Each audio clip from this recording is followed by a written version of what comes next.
Bueno, entonces habíamos hablado sobre la primera miocardiopatía, que era la miocardiopatía dilatada, y dentro de las primeras diapositivas que hemos revisado en la primera clase, esta creo que es la que tal vez resume en gran medida lo que debemos comprender, es que de todas, existen tres tipos de miocardiopatías conocidas.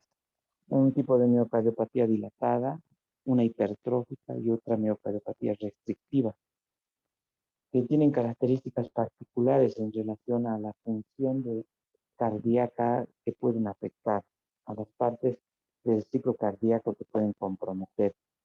La miocardiopatía dilatada se caracteriza por el compromiso de la sístole, de esa capacidad de mantener una adecuada contracción del ventrículo y de mantener un adecuado gasto cardíaco. Y mientras que la hipertrófica y la miocardiopatía restrictiva se caracterizan por, por los trastornos en la diástole, en la relajación que se presenta durante el ciclo cardíaco. Por lo que la contractibilidad en estas últimas dos miocardiopatías generalmente está conservada y mantienen un adecuado gasto cardíaco y una adecuada fracción de eyección. ¿De qué forma evaluamos la contractibilidad? Mediante la fracción de eyección, que es una forma ecocardiográfica que determina el porcentaje de sangre que puede ser eyectado del ventrículo en cada latido. Y hemos visto que esa fracción de eyección está representada en un porcentaje, no es del 100%, sino que la cantidad de sangre que llena un ventrículo durante cada latido no se expulsa en su totalidad, sino que queda un porcentaje residual. Entonces, dentro de las miocardiopatías dilatadas tenemos la disfunción sistólica, que es la característica de las dilatadas. Se caracteriza por un volumen ventricular izquierdo que ha aumentado. Es, un, es una cavidad dilatada del ventrículo y la fracción de eyección es la que va a causar o que se va a deteriorar. Y las otras dos que se caracterizan no tanto por una dilatación de las cavidades, sino que más bien por un engrosamiento o un cambio en las características del miocardio, unas características relacionadas a la fibrosis que pueden tener. Cuando hemos visto la miocardiopatía dilatada, hemos dicho que es un tipo de miocardiopatía que tiene varias causas y que la mayoría de esas causas están dentro de lo que son las causas idiopáticas, porque en la mayoría de los casos no se puede determinar de forma específica cuál es el origen. Existen diferentes tipos de miocardiopatías, algunas de origen genético, con un factor heredero familiar. Existen otras de origen inflamatorio, tóxicas, metabólicas, infecciosas, ya sean virales, parasitarias o bacterianas. Pero las que no se han podido determinar por algún motivo van a englobar dentro de esas miocardiopatías dilatadas de origen idiopático. De todas estas miocardiopatías dilatadas, un buen porcentaje de ellas está representado por un cuadro infeccioso viral, miocarditis víricas agudas que se presentan en personas jóvenes que van a ocasionar eventualmente la dilatación de los ventrículos, la destrucción del miocárdio y eventualmente que el ventrículo se dilate y que disminuya su contractibilidad. Tenemos la miocardiopatía dilatada alcohólica y las formas familiares, heredofamiliares, que también están en un 20 o un 30% de los casos. Entonces, muchas veces no podemos determinar una causa específica y el paciente puede llegar dilatado y va a entrar dentro de una idiopática que engloba a la mayoría de las miocardiopatías que no llegan a un diagnóstico específico. ¿Cuál es la característica? La sobrecarga de volumen. Ya hemos visto que las sobrecargas a las cuales las cavidades las cavidades del corazón son sometidas pueden ser sobrecargas de volumen, pueden ser sobrecargas de presión. En el caso de la miocardiopatía dilatada, en el cual el miocardio pierde, pierde tejido, se produce destrucción miocárdica, se va a producir dilatación, va a haber una sobrecarga de volumen. Esta sobrecarga de volumen es aquella que va a producir aún mayor dilatación de las contractibilidades que puede presentar esas cavidades. Al final, ¿qué es lo que va a ocasionar esta miocardiopatía dilatada? Todo lo que hemos visto en insuficiencia cardíaca, esos mecanismos relacionados a la compensación que tratan de mantener el gasto cardíaco, que son los mecanismos neuroendocrinos y el remodelado del ventrículo, con la finalidad de mantener un gasto cardíaco normal hasta que se pueda corregir la causa. Entonces, estos mecanismos de compensación, que son aumentar simpático, renina, angiotensina, aldosterona, la hormona antidiurética, los péptidos natriuréticos. Al final, también el mecanismo de Frank-Starling, aumentando el volumen del ventrículo para que exista una mejor contractibilidad, una contractibilidad más enérgica. Al final hemos visto de que va a ocasionar estos efectos compensadores, más bien van a causar un mayor compromiso, mayor deterioro, mayor dilatación de las cavidades, va a perder la arquitectura normal del corazón, su forma geométrica la va a perder y va a tener cavidades más esféricas, lo que va en contra de su buen funcionamiento miocárdico. Entonces, todos estos sistemas compensadores, al final sabemos de que van a causar más daño y por lo cual nosotros tenemos que poder bloquear estos mismos mecanismos para tratar de evitar la progresión de la insuficiencia cardíaca. Si bien los mecanismos relacionados a mejorar la precarga son mecanismos que van a tratar de mejorar el gasto cardíaco, al final van a causar mayor sobrecarga sobre el corazón. Mejoramos precarga reteniendo más volumen, y al retener más volumen dilato más miocardio y voy a ocasionar mayor sobrecarga de volumen, mayor dilatación. Al producir un efecto vasoconstrictor con el renina, angiotensina, aldosterona, con la hormona antidiurética y vasopresina, voy a aumentar la postcarga, el aumento de la resistencia vascular sistémica, y eso ocasiona que el gasto cardíaco tenga que vencer o tenga que vencer a una postcarga que está aumentada en la periferia, y eso va a ocasionar que ese corazón tenga que hacer un mayor esfuerzo para vencer a la resistencia vascular sistémica que está aumentada por el renina, angiotensina, aldosterona, por la vasopresina, etc. Entonces, al final, estos mecanismos de compensación producen más sobrecarga en el corazón y va a causar mayores remodelados, cambios geométricos y mayor compromiso. Entonces, una miocardiopatía dilatada, hemos visto de que al final, al dilatar las cavidades, también dilata los anillos valvulares y va a producir un tipo de insuficiencia valvular que se llama una insuficiencia valvular funcional.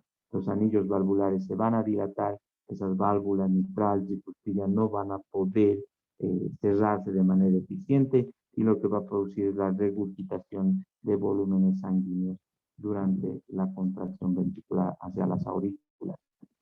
Esta insuficiencia mitral funcional que se produce porque el ventrículo se ha dilatado y los anillos se han abierto y las válvulas ahora ya no pueden cerrarse de manera enérgica o de manera adecuada, van a ocasionar que exista un aumento de carga, un aumento de volumen y de presión hacia las aurículas, porque en cada contracción el ventrículo debe expulsar y eyectar sangre hacia la aorta, también un volumen de sangre va a regurgitarse hacia la aurícula izquierda, porque esa válvula mitral no se ha cerrado de manera eficiente.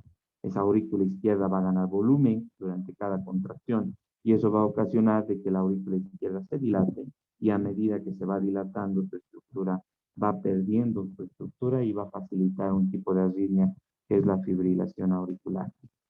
El mismo reflujo a las aurículas va a ocasionar de que disminuya el flujo que sale del ventrículo izquierdo a la aorta.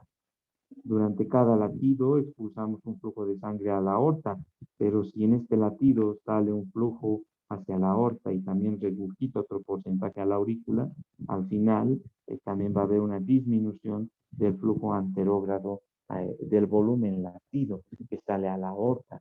Va a haber una disminución del gasto cardíaco, del volumen que sale a la circulación sistémica. Cuando el volumen de regurgitación regresa al ventrículo izquierdo, porque ha salido sangre en cada latido, ha salido poca sangre a la aorta, se ha regurgitado a la aurícula izquierda, ya se ha producido la contracción, necesitamos una etapa de relajación ahora. La relajación es el llenado ventricular, Entonces se va a producir un llenado ventricular, pero con un volumen que ha retornado a la aurícula izquierda. Esto va a ocasionar que exista un mayor volumen diastólico en ese ventrículo izquierdo. Va a llenarse de más sangre, de la sangre que ha regurgitado a la aurícula, va a volver al ventrículo y lo va a llenar de nuevo. Y cada vez esto va a ocasionar que exista una mayor sobrecarga de volumen y ese corazón va a ir dilatando y dilatándose cada vez más.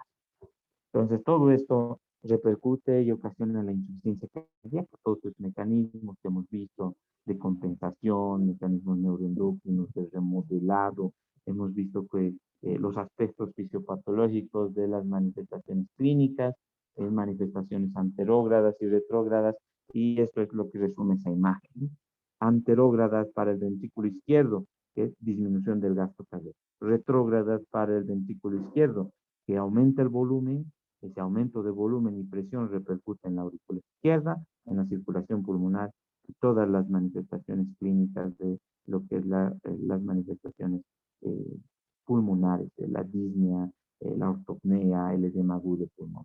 Y para el ventrículo derecho, igual, anterógradas, que disminuye el gasto cardíaco a la circulación pulmonar. Y eso repercute también en el llenado del ventrículo izquierdo, llega menos sangre al ventrículo izquierdo. Retrógradas, aumento de volumen y de presiones, ventrículo derecho, aurícula derecha, y la circulación sistémica, con lo que va a ocasionar ingurgitación yugular, va a ocasionar hepatomegalia, reflujo hepatoyugular, ascitis y edema en este tipo de pacientes. La miocardiopatía hipertrófica, que es en donde nos hemos quedado, de cierta forma durante los últimos años ha conseguido una mayor notoriedad por el hecho de que se ha presentado y es más frecuente en pacientes, en personas jóvenes, deportistas, que de alguna forma han presentado una muerte súbita mientras practicaban algún tipo de deporte y un tipo de deporte que lo realizaban de forma intensa. Tiene una frecuencia que no es muy alta, es una frecuencia de 1 por cada 500 habitantes que tengan esta característica de un miocardio hipertrófico, va a presentar una muerte súbita. No todos los pacientes con miocardiopatía hipertrófica lo van a presentar, pero de 1 de cada 500 pacientes con miocardiopatía hipertrófica pueden presentar la muerte súbita. En este caso, la hipertrofia es la característica, el ventrículo izquierdo que se engrosa, que se vuelve más grueso, no está dilatado, las paredes no están adelgazadas, sino que se ha vuelto más grueso, tiene paredes más gruesas. No es por una sobrecarga de presión crónica como lo que sería por la hipertensión arterial. La hipertensión arterial produce un tipo de miocardiopatía hipertrófica, algo que tal vez no les he dicho.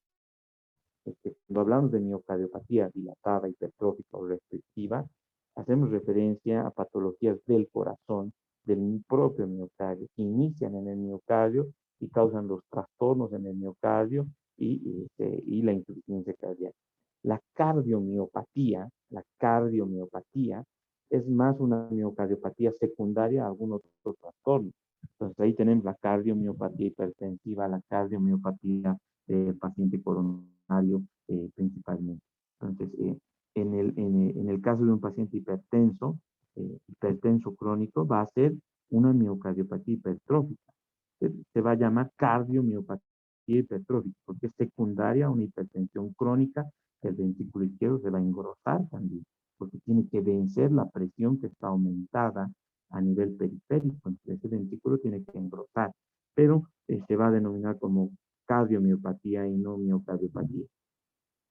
En el caso de la hipertensión, se va a caracterizar porque es un tipo de hipertrofia más simétrica en las cardiomiopatías, en las formas secundarias, mientras que la miocardiopatía hipertrófica, la que tiene un origen no relacionado a la hipertensión arterial, más bien tiene un componente heredo familiar, va a ser más asimétrico con compromiso del tabique interventricular.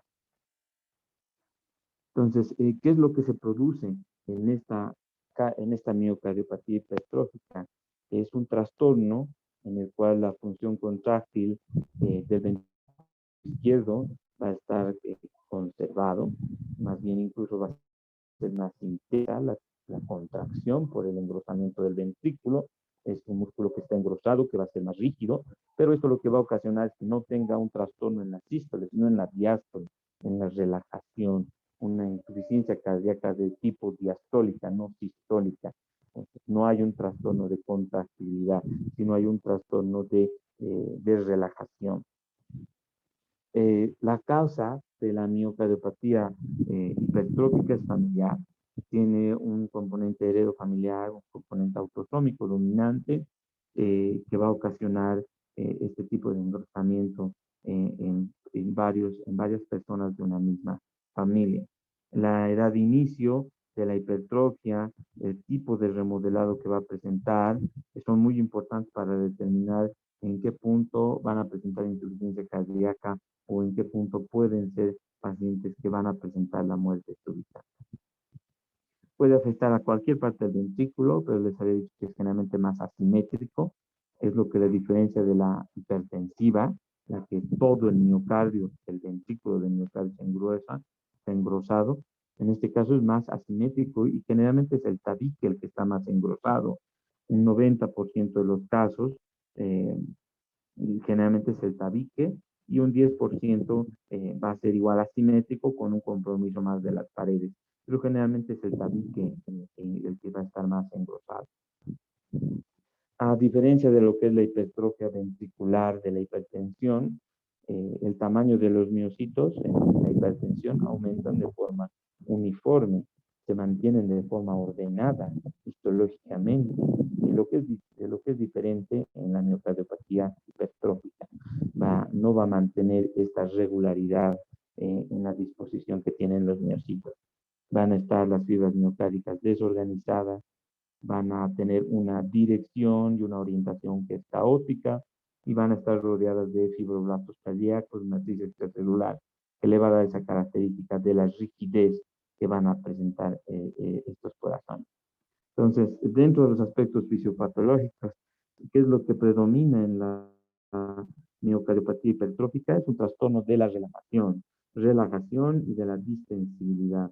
No puede relajarse de manera eficiente y no puede distenderse de manera eficiente. Entonces, son dos cosas diferentes. No puede relajarse y no puede distenderse, no tolera bien las sobrecargas de volumen, no va a poder aumentar el tamaño de esas cavidades, no puede distenderse de manera adecuada. Todo esto repercute en la función diastólica, que es relajación y distensibilidad. Estos pacientes con este tipo de hipertrofia asimétrica que predomina en el tabique, como ven en la imagen, pueden presentar algunos signos adicionales relacionados con la obstrucción transitoria del tracto de salida del ventrículo izquierdo. Este corazón que está engrosado va a presentar un tipo de sobrecarga de presión. Es un miocardio que está engrosado, que es rígido, que no tolera las sobrecargas de volumen y que más bien tiene presiones aumentadas.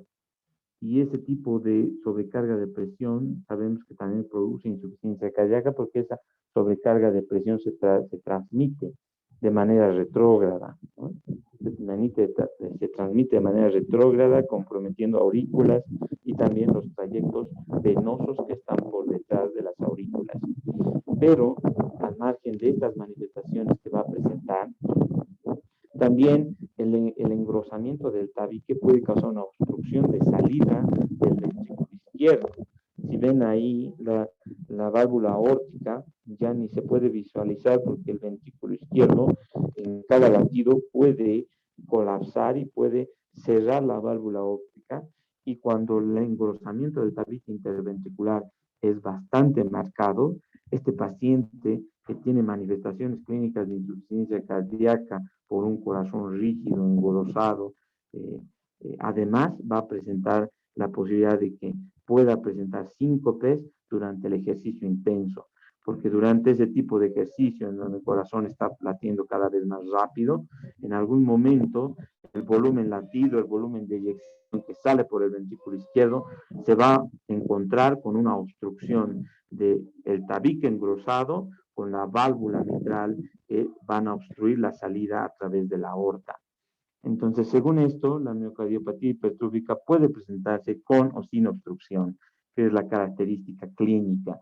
Los pacientes que no van a presentar obstrucción es una característica más que todo de insuficiencia cardíaca en etapas finales por la sobrecarga de presión que hemos dicho, y en etapas precoces el ventrículo que está engrosado durante el ejercicio va a ocasionar dolor precordial, angina, porque ese ventrículo engrosado durante el ejercicio aumenta sus requerimientos y eso va a ocasionar que pueda desencadenar angina o dolor de pecho y eventualmente puede presentar insuficiencia cardíaca. El que va a presentar la obstrucción de salida no solamente va a presentar al final la insuficiencia cardíaca y durante el ejercicio la angina por la taquicardia, el esfuerzo cardíaco, un corazón grueso que está latiendo, tiene una mayor contractibilidad, requiere un mayor flujo sanguíneo, va a presentar angina, pero además la obstrucción del tracto de salida en algún momento puede ocasionar que no haya un volumen de eyección, un gasto cardíaco, haga hipoperfusión cerebral y ese paciente presente un síncope. Entonces, como pueden ver, ahí dice dolor torácico de tipo anquinoso y la otra característica es el síncope en el caso de obstrucción de la salida del ventrículo izquierdo cuando el tabique es bastante engrosado.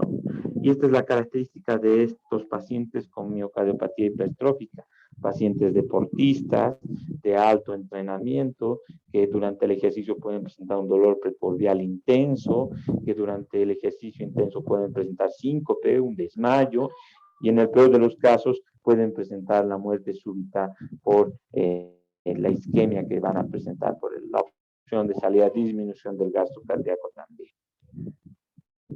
La muerte súbita se ha presentado, está relacionado al esfuerzo físico que presentan. Generalmente es algo que debe evitar en este tipo de pacientes, evitar el ejercicio vigoroso, los deportes de competición, y creo que ahora se ha tenido más en cuenta este tipo de trastornos en los deportistas para hacer su evaluación cuando entran a determinados deportes de alto rendimiento. La misma miocardiopatía hipertrófica produce trastornos y desorganización del miocardio. Entonces eso predispone a arritmias cardíacas, que es el siguiente tema que vamos a ver. Y el paciente también hace muerte súbita por un tipo de arritmia, taquicardia o fibrilación ventricular que puede presentar. El pronóstico de muerte súbita es de un 2 a 4% anual en los adultos, del 4 a 6% en niños que presentan este tipo de cardiopatía. Y la manifestación clínica final es la insuficiencia cardíaca por sobrecarga de presiones. La miocardiopatía restrictiva, para terminar, es igual, es un tipo de miocardiopatía en el cual no existe un engrosamiento tan marcado como el de hipertrófica, pero sí existe un cambio en la configuración estructural del miocardio. Es un miocardio más rígido por el depósito de ciertas sustancias. Generalmente está asociada a la amiloidosis, que es una enfermedad de diferente origen, más frecuentemente relacionado a trastornos reumatológicos y hematológicos. El depósito de mieloma, de amiloides relacionado, por ejemplo, al mieloma múltiple, el depósito de amiloides relacionado a la artritis reumatoidea en pacientes reumatológicos, y también hay el depósito de sustancia amiloidea en pacientes mayores, a partir de los 80, 70 años, existe un depósito de sustancia amiloidea en el miocardio que puede causar esos trastornos, no en el engrosamiento, sino en la rigidez del ventrículo que va a causar una insuficiencia cardíaca de tipo diastólica, relajación principalmente. Bueno, igual que la hipertrófica, las manifestaciones clínicas son de insuficiencia cardíaca por sobrecarga de presión. No toleran sobrecarga. Pacientes que tengan este tipo de patología no van a tolerar la sobrecarga de volúmenes. Y eso va a ocasionar que vayan a evolucionar la insuficiencia cardíaca eventualmente. Bueno, esta es la última diapositiva sobre lo que son miocardiopatías. Y el siguiente tema que vamos a llevar son arritmias cardíacas. Entonces, nos vemos de mañana con este nuevo tema. Gracias a todos ustedes y que tengan buen día.